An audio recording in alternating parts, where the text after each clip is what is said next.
Alors, expliquez-nous concrètement, on voit à peu près ce que c'est en France et en Europe, quand on est chasseur de tête en Asie ou en Chine, comment ça se passe? Qu'est-ce que ça veut dire exactement? En fait, quand j'étais là-bas, donc j'étais vraiment concentré que sur un aspect, donc c'était de trouver des patrons chinois pour des entreprises occidentales. Donc pourquoi des patrons chinois? Parce que la plupart pour des raisons culturelles et linguistiques évidemment, Évidente, oui. mais pas que, en fait, c'est que la plupart des sociétés importantes ou des marchés importants qu'on peut prendre en Chine sont liés de près ou de loin à des sociétés d'État. Je veux dire, les choses se sont pas mal transformées, mais malgré tout, l'État a quand même toujours une certaine emprise. Bien sûr. Ce qui est même pas un sujet en soi, mais ça veut dire qu'effectivement, c'est très compliqué pour un patron européen dans ce genre de situation de pouvoir évoluer, de pouvoir faire des deals. Alors, ça ne veut pas dire que ça n'existe pas, mais en général, pour une société, pour une PME qui veut s'implanter là-bas, il faut avoir un manager local, de même qu'une entreprise chinoise qui va venir en France, à un moment donné, aura intérêt à mettre un directeur général français, même si c'est un actionnariat chinois, pour exactement les mêmes raisons. Donc ça, c'est évident. Donc, alors là, votre métier, c'est de trouver un tiers de confiance, donc c'est une lourde responsabilité. Oui, tout à fait. Alors, ce qu'il faut expliquer, comme je disais tout à l'heure, c'est que le marché s'est un peu retourné. C'est-à-dire qu'il y a 10 ans, par exemple, il n'y avait pas assez de talents chinois d'un certain niveau. Quand je parle d'un certain niveau, c'est pour prendre des postes de PDG ou de directeur général. Donc, c'est-à-dire gérer le PNL, le business development, toutes ces choses-là. Et il y avait beaucoup plus de demandes que de talents disponibles. Donc, ça rendait le marché assez dynamique, effectivement, parce que les gens se les arrachaient. Et ce qui était compliqué, c'était pas uniquement de trouver le meilleur, mais c'est de faire en sorte qu'il reste. Ouais. Donc ça, et c'est ça qui m'a fait réfléchir pendant un certain temps, justement, c'est comment, je pense qu'une boîte de sélection, de recrutement bien structurée va finir par trouver les bonnes personnes. Après, dans l'évaluation, là, il y a peut-être des choses à dire. Mais ce qui est important, c'est de le conserver, c'est de faire en sorte qu'il reste. Et là, c'est là que j'ai constaté un certain nombre de déficiences. C'est que les gens se plaignaient parce qu'au bout de 6 mois, 1 an, on lui proposait plus 15% de salaire et le gars partait. Alors, on a beau leur expliquer à ces jeunes talents de dire, écoutez, montez pas trop vite dans votre salaire, c'est bien d'être gourmand, d'avoir... Bon, je leur disais ça, mais j'aurais fait pareil à leur place. C'est-à-dire qu'on me propose un job, 6 mois après, on me fait... C'est ce que j'allais vous dire. Oui, mais donc... Quand il y a 15% en jeu, ma foi... Oui, c'est pas souvent 15%, mais ça veut dire que parfois, il y a des managers chinois qui sont, je dirais, N-1, N-2, qui sont mieux payés que leur PDG occidental. Donc, ça peut amener à des situations compliquées. Donc, après... la raison qui m'a poussé à évoluer et à ne pas être que chasseur de tête, c'est de dire que en fait, le succès du recrutement, il se joue avant et après. C'est-à-dire c'est-à-dire qu'il faut mettre en place un système de management, de reporting et d'intégration très spécifique. On ne recrute pas un manager chinois comme un manager français pour une boîte française. Donc, ça, c'est une banalité.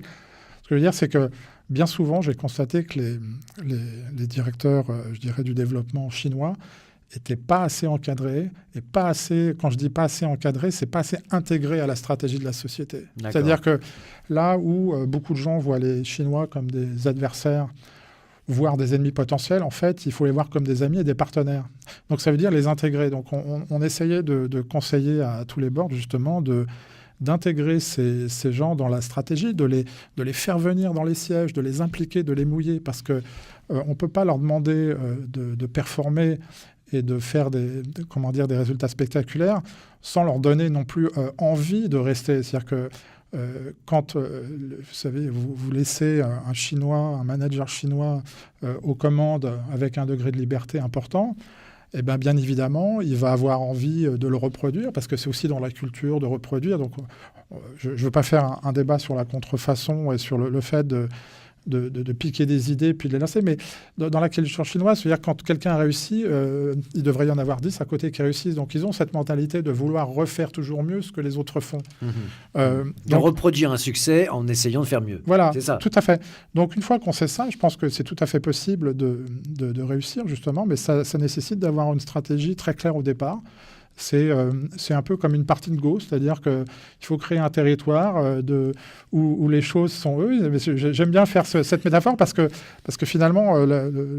Faites-la en entier, parce que il y a peu de gens qui connaissent les règles du jeu de Go. Alors allez-y, vous voyez commencer à faire le cercle, à entourer. C'est exactement ça. En fait, justement, parce que le jeu de Go, c'est pas de détruire son adversaire, c'est de l'encadrer. C'est-à-dire de créer un territoire, justement, où il n'aura pas le droit d'aller. Donc là, c'est légèrement différent, mais ça donne la notion justement de créer un espace où on va contrôler toute la situation. Donc ça veut dire quelques ingrédients, donc les intégrer dans le board, les faire participer aux décisions stratégiques, ça veut dire leur donner de l'importance, parce que je aime bien être mis en valeur, peut-être plus que nous.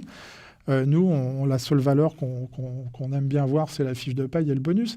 Eux, quand on parlait de dimension humaine, il y a aussi de ça. Je ne veux pas dire que ça peut suffire pour tout réussir. Ça en fait partie. Mais ça en fait partie. Donc, ça fait partie des choses. De même que quand je vous disais tout à l'heure qu'on abordait des sujets très personnels, moi, quand je faisais passer des entretiens avec des Chinois, je leur posais des questions très directes sur leur famille, sur leur vie de famille, comme s'ils étaient heureux, où sont les parents, les grands-parents, parce que la notion de famille en Chine est très forte. Ce sont les parents qui s'occupent des enfants. En général, quand les parents, c'est-à-dire les grands-parents, qui s'occupent des enfants quand les parents travaillent. On ne fait pas venir à Shanghai quelqu'un dont la femme est à Chengdu, Pékin, parce qu'on sait que de toute manière, dès qu'il a une occasion, il partira. Donc ça, c'est des questions. On passe plus de temps à parler de ça que du reste. Moi, quand j'avais des managers chinois qui arrivaient, j'étais à peine assis et ils commençaient à raconter leur CV. Je dis, attendez... votre CV en général, alors je les faisais rigoler parce que comme ça ils comprenaient. Votre CV, je m'en fous. Tiens, regardez. En général, je le prenais, je le foutais à la poubelle. Ah bon. Si vous êtes là, c'est que vous avez un certain niveau, blablabla, et vous enchaîniez sur le privé. Et je leur dis écoutez, voilà, je prenais un exemple et en fait, le but c'était de les faire parler d'eux en fait, et de pas reproduire. Alors, j'avais des équipes qui étaient chargées de vérifier tout un tas de choses sur leur parcours parce qu'effectivement, on est toujours exposé. Mais comme je recrutais surtout des fonctions assez élevées dans la hiérarchie, j'avais pas trop ce souci-là. Mais on faisait quand même des vérifications et on appelait des références. On leur demandait quand même des références de patrons, des choses comme ça. Mais je les faisais parler comme ça parce qu'en fait, je voulais savoir un peu quel était leur ADN.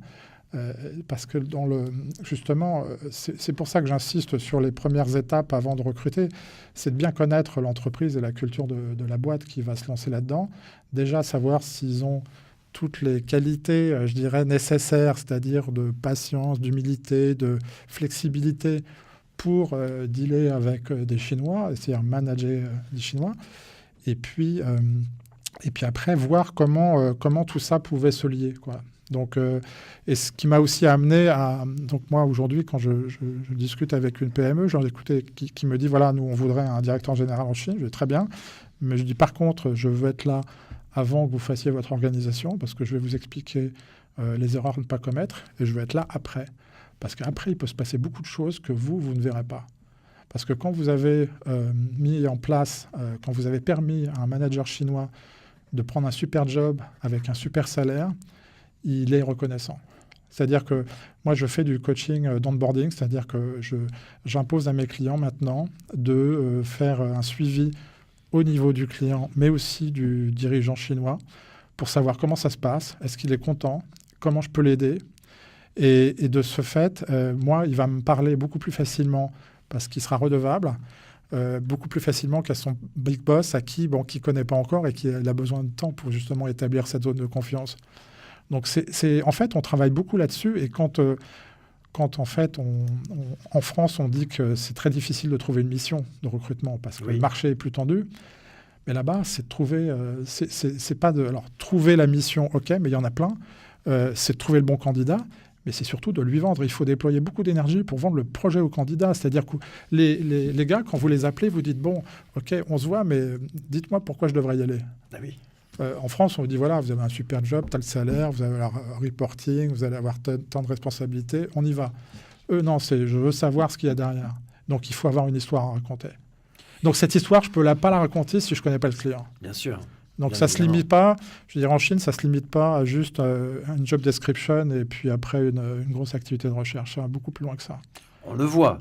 CCA Consulting, c'est votre votre boîte, Oui, ça c'est bon. votre entreprise. Voilà, Après, il y a la performance d'Alain Bureau qui est quand on signe avec vous, enfin quand on se fait accompagner de vos services. Donc, vous êtes là pour évaluer les candidats, vous faites intervenir des notions de psychologie, hein, très clairement, de coaching, de management. C'est assez copieux comme métier, votre métier. Est-ce qu'il y a au moins un mot ou comment vous définissez votre métier d'une manière très synthétique? Là, j'ai prononcé quelques mots en vous écoutant. Il y a du coaching, il y a du management, il y a une grande dose de psychologie que là, vous avez bien développée. Il faut évaluer le candidat. Alors, en France, on a certains outils. Est-ce que vous faites appel, pardonnez-moi, à des outils comme les tests psychologiques? Voilà, surtout pas. Non, je suis pas là, alors je suis pas le bon client pour ça, moi. Oula. Il faut trouver quelqu'un d'autre. Alors, je suis pas. Alors, les tests psychométriques, c'est peut-être bien dans certains cas, dans des grandes organisations, mais à partir du moment où on met les gens dans des cases avec des outils automatisés et qu'il n'y a plus trop de dimension humaine derrière. Moi, je mets toujours un bémol. Non, mais je parlais aussi à l'interprétation derrière ces outils qui sont par des gens comme vous, par des professionnels comme vous. Alors, moi, je ne suis pas très concerné par ça parce que mes clients sont surtout des PME qui, en général, ne font pas vraiment appel à ces techniques. C'est vous qui faites les tests, en fait. Disons que oui, après, l'expérience fait qu'on a un certain degré d'intuition. Maintenant, je vais vous expliquer pourquoi je vous pose la question. Je vous ai bien écouté. Voilà, quand je rencontre un candidat, je jette son CV à la poubelle et parlez-moi de vous. Là, vous êtes dans une dimension, vraiment, vous allez voir, pardonnez-moi l'expression, elle n'est peut-être pas élégante, l'arrière-boutique de la personne, c'est-à-dire qu'est-ce qu'il y a derrière la façade. Vous allez chercher de la perception, vous allez chercher des choses qui ne sont pas verbalisées normalement dans un entretien d'embauche. Mais de toute manière, tout est là. Vous avez bien fait d'en parler parce que aujourd'hui, je dirais qu'il y a certaines formations dans des business schools, dans les universités, les écoles d'ingénieurs. On connaît les formats de ces formations. Qu'est-ce qui va faire que l'entreprise va se développer? C'est d'avoir quelqu'un aux manettes qui va savoir entraîner les gens avec lui. Donc, s'il n'y a pas une analyse fine des compétences, des qualités humaines de cette personne, on peut aller droit dans le mur. Alors, c'était vrai il y a 20 ans ou 30 ans, quand il n'y avait personne, on prenait ce qui passait. Hein. Mais aujourd'hui, on a le choix, donc on trie. Et les besoins sont beaucoup plus, je dirais, pointus maintenant, d'autant plus qu'on est en face d'un marché intérieur, d'un marché très vaste, où il y a quand même beaucoup de strates qu'il faut percer. Donc, si on ne fait pas ça, on prend des très gros risques. C'est pour ça que moi, aujourd'hui, quand je fais une proposition à une PME, je leur dis, j'inclus une garantie de remplacement. C'est-à-dire que comme le problème, c'est la volatilité des meilleurs talents en Chine, moi, je leur explique que pendant 2 ans, s'ils s'en vont, c'est moi qui le change et je leur demande rien en plus. C'est mon challenge à moi. Et justement, ce challenge, globalement, il marche pas mal. Il marche d'autant mieux que justement, j'ai pris le temps de bien décortiquer cette personne. Mais pour décortiquer la personne, il faut décortiquer le client aussi. Bien sûr, ça j'ai bien compris que c'est indispensable. Ça se... Comment dire? Pour les grands groupes, c'est pas franchement nécessaire. Enfin, moi, j'ai jamais vraiment trop travaillé pour les grands groupes parce qu'ils sont quand même assez bien structurés, ils ont une bonne expérience de la Chine. Je dirais qu'ils ont moins besoin. Et j'insiste sur les PME parce que c'est souvent eux qui sont, je dirais, eux, ils sont en prise directe. Souvent, ce sont des sociétés patrimoniales aussi. Donc, les risques sont énormes, les conséquences peuvent être dramatiques et ils n'ont pas le droit de se tromper. Donc, c'est pour ça que j'ai un peu orienté mon action dans ce sens-là. Donc, pour définir mon métier autrement, je ne sais pas, mais il y a beaucoup d'humains et je dirais un peu de pratique. Mais vous savez, j'en suis pas arrivé là par hasard. Vous m'auriez posé la question au bout de 2 mois en Chine, je vous aurais dit, écoutez, je ne sais pas, je suis en train d'apprendre.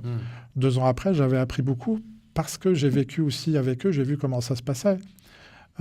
Et en fait, tout ça, c'est le résultat d'une expérience. J'ai passé quand même 2 tiers de ma vie dans le management et le développement international, et puis depuis une dizaine d'années dans ce métier. Et je vous avoue très franchement qu'il y a quelques mois, même presque 2 ans, je voulais vraiment arrêter parce que je ne voyais plus trop la finalité. Je me demandais comment est-ce que je cherchais un relais de croissance finalement. Tout à fait. Donc j'ai un peu réinventé, je dirais, mon business model. Je me suis aussi beaucoup mis au digital. et en me disant aussi, pour être clair, d'arrêter de sauter dans l'avion tout le temps quand même malade, parce qu'à un moment donné... ça fatigue. Oui, ça fatigue, puis c'est beaucoup d'énergie, de temps. Et donc, je me suis dit que mon marché, c'était la planète. Sincèrement, je ne préférais traiter que des sociétés françaises, mais je ne peux pas, au stade où j'en suis, avoir qu'une vision, je dirais, locale de ma clientèle. Mais c'est vrai que la clientèle francophone devrait être que ma seule base de clients, finalement. Une base francophone qui veut faire des affaires en Chine, ça c'est un bon socle. Mais quand même. On a tout, justement. C'est là où je pense que les Français qui n'ont pas encore eu la chance d'aller en Chine... ne peuvent pas le savoir, c'est qu'en Chine, on est quand même très très bien accueillis. Les Chinois adorent la France.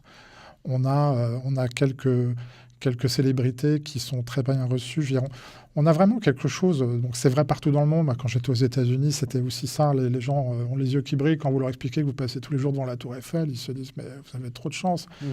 Mais les Chinois ont vraiment une très très belle idée de la France. Donc ça, c'est un vrai plus. Puis Shanghai, je dirais, l'ancienne concession française a quand même été faite par des Français, ça se voit. Je veux dire, il y a quand même des platanes en rue, il y a des quartiers qui sont super agréables. Donc, on a quand même des petites traces aussi. On n'a pas... Et on fait partie des pays qui, globalement, a bien traité la Chine. Je vais vous poser une question pour me faire un peu l'avocat du diable. Si je suis un patron de PME, j'ai des envies de m'installer, d'avoir une expérience en Chine concrète, je vais m'intéresser à l'actualité qui concerne la Chine, forcément. Ouais. Qu'est-ce que vous avez à répondre et quel est votre point de vue là-dessus sur justement cette Chine, vous l'avez dit en début d'entretien, qui est la deuxième puissance économique, qui fait partie des deux poumons de l'économie mondiale et qui aujourd'hui, si on en croit les médias, est en ralentissement et qui annonce une croissance entre 6 et 6,5.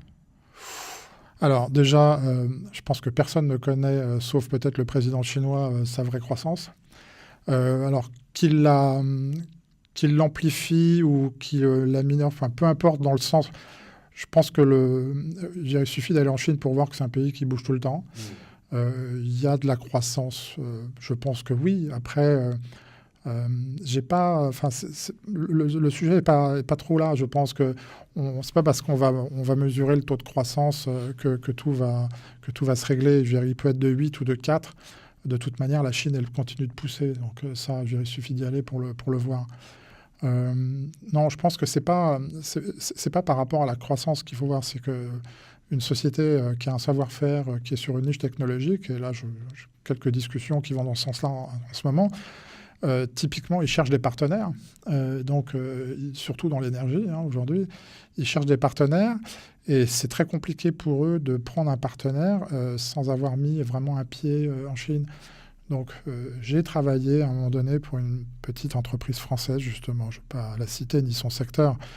Mais en fait, ils ont eu le défaut de... Enfin, ils ont cru bien faire en mettant beaucoup de moyens au départ. D'accord.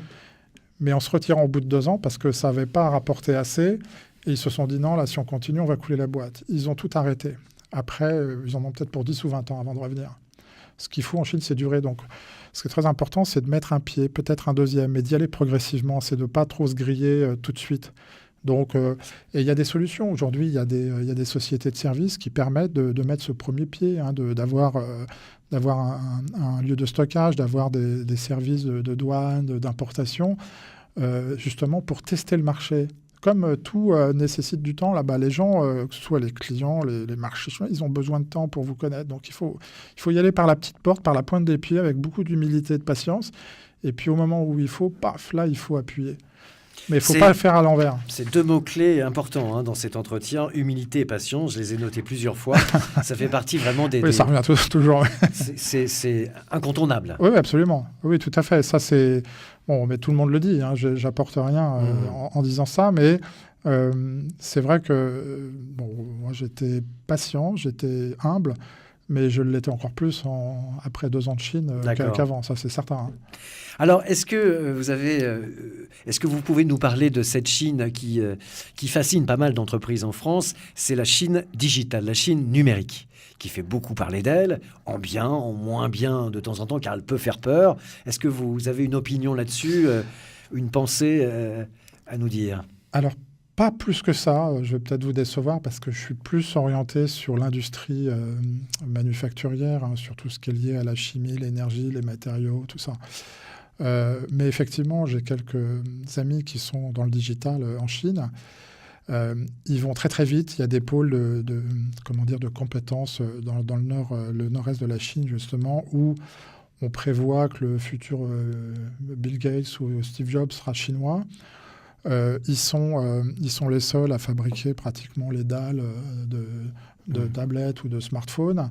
Demain, ils vont nous faire peut-être des téléphones qui seront dépliables. On va en faire des tablettes à partir d'un petit carré. Donc, tout se joue là-bas en ce moment, ça c'est clair. Donc, je ne sais pas ce qui se passe dans la Silicon Valley. Je ne suis pas trop, auprès du développement, mais ça va très très vite.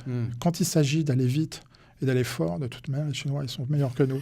Vous savez, c'est Raffarin qui avait dit un jour, dans une allocution, il avait dit de toute manière, n'ayez pas peur des Chinois. Les Chinois, ils sont pas plus mauvais ou moins mauvais que les Français et tout. C'est simplement qu'ils bossent beaucoup et ils avancent vite. Et ça, tout le monde peut le faire. Je m'arrête là sur le sujet. D'accord. Dernière question. En début d'entretien, vous m'avez demandé combien ça durait de temps. Je vous ai dit, ça peut varier. En tout cas, le maximum, c'est 1 heure. Et nous sommes arrivés au terme de l'heure. Donc, dernière question qui, je pense, là, va plus vous parler. C'est plus dans votre domaine. Évidemment problématique aujourd'hui qui n'est pas spécialement ni européenne, ni chinoise, ni américaine, ni australienne ou océanique, c'est mondial, c'est cette problématique du réchauffement climatique. Qui dit réchauffement climatique, on parle tout de suite, on est dans l'énergie. Est-ce que la Chine est un territoire à laquelle il faut s'intéresser et est-ce que vous avez vérifié, de par votre expérience, que c'était un sujet très actuel où ils étaient plutôt brillants?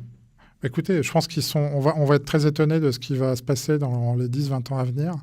Je pense que c'est les Chinois qui vont être les leaders un peu sur ce sujet en termes d'énergie solaire, de voitures électriques. Ils vont très fort. C'est l'usine qui produit le plus de batteries électriques pour les voitures est en Chine. Donc, ils ont tout ce qu'il faut, ils ont les technos. Alors, on se focalise. Moi, j'étais le premier à crier la pollution dans les grandes villes, parfois peut être très, très encombrante. Mais là, on part encore une fois que de grandes métropoles.